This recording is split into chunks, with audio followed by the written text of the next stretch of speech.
Now, you probably noticed I don't feel about that war the way we were told we were supposed to feel about that war, the way we were ordered and instructed by the United States government to feel about that war. You see, I tell you, my mind doesn't work that way. I got this real moron thing I do. It's called thinking. And I'm not a very good American because I like to form my own opinions. I don't just roll over when I'm told to. Sad to say, most Americans just roll over on command. Not me. I have certain rules I live by. My first rule, I don't believe anything the government tells me. Nothing. Zero.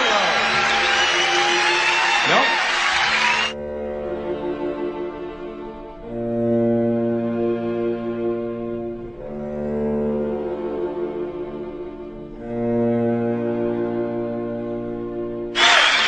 And I don't take very seriously the media or the press in this country, who in the case of the Persian Gulf War were nothing more than unpaid employees of the Department of Defense, and who most of the time function as kind of an unofficial public relations agency for the United States government. So I don't listen to them. I don't really believe in my country. And I gotta tell you folks, I don't get all choked up about yellow ribbons and American flags. Now, to balance the scale, I'd like to talk about some things that bring us together. Things that point out our similarities instead of our differences. Because that's all you ever hear about in this country is our differences. That's all the media and the politicians are ever talking about, the things that separate us, things that make us different from one another. That's the way the ruling class operates in any society. They try to divide the rest of the people. They keep the lower and the middle classes fighting with each other so that they, the rich, can run off with all the fucking money. Fairly simple thing, happens to work. You know, anything different, that's what they're going to talk about. Race, religion, ethnic and national background, jobs, income, education, social status, sexuality, anything you can do, keep us fighting with each other so that they can keep going to the bank. You know how I describe the economic and social classes in this country? The upper class keeps all of the money, pays none of the taxes. The middle class pays all of the taxes, does all of the work. The poor are there just to scare the shit out of the middle class. Keep them showing up at those jobs. Politicians know that word. They use it on you. Politicians have traditionally hidden behind three things: the flag, the Bible, and children. No child left behind. No child left behind. Oh, really? Well, it wasn't long ago you were talking about giving kids a head start.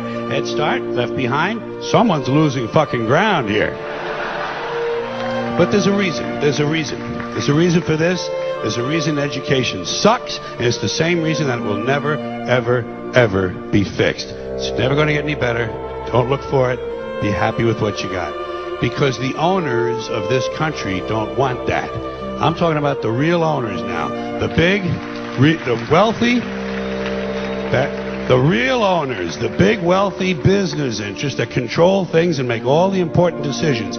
Forget the politicians. They're irrelevant. The politicians are put there to give you the idea that you have freedom of choice. You don't. You have no choice. You have owners. They own you. They own everything. They own all the important land. They own and control the corporations. They've long since bought and paid for the Senate, the Congress, the state houses, the city halls. They got the judges in their back pockets, and they own all the big all the big media companies. So they control just about all of the news and information you get to hear. They got you by the balls. They spend billions of dollars every year lobbying to get what they want. Well, we know what they want. They want more for themselves and less for everybody else. But I'll tell you what they don't want. They don't want a population of citizens capable of critical thinking. They don't want well-informed, well-educated people capable of critical thinking. They're not interested in that. That doesn't help them. That's against their interest. That's right. You know something? They don't want people who are smart enough to sit around the kitchen table and figure out how badly they're getting fucked by a system that threw them overboard 30 fucking years ago. They don't want that. You know what they want? They want obedient workers.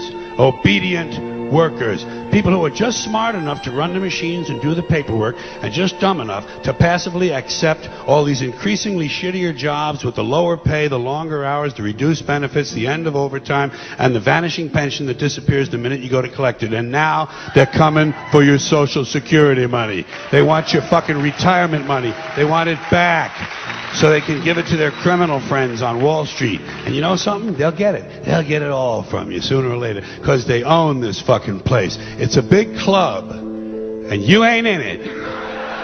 You and I are not in the big club.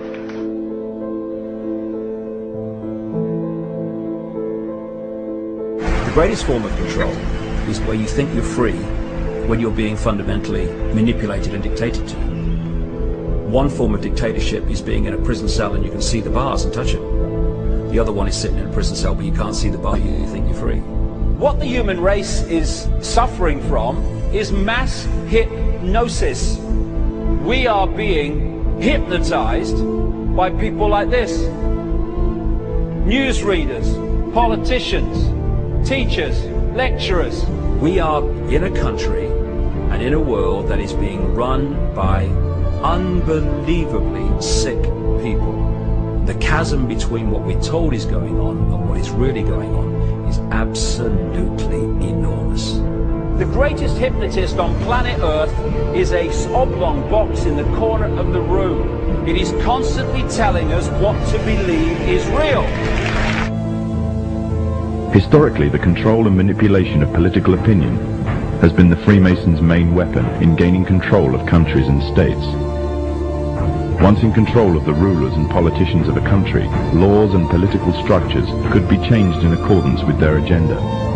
However, since restricting the body does not necessarily mean restricting the mind, the Freemason recognizes that their plan for a global government hinges completely on subduing the masses to their agenda, and thus eliminating opposition to their cause. And the greatest threat to their plan, posing more danger than any army or law, is the threat of a free-thinking mind. In order to eliminate this threat and to achieve their objective, the Masons have set about the boldest plan ever devised: the complete control of every aspect of human life, your life. And the weapons they are using against you are in your very homes, entertaining you and your children, and gradually indoctrinating you without you even realizing.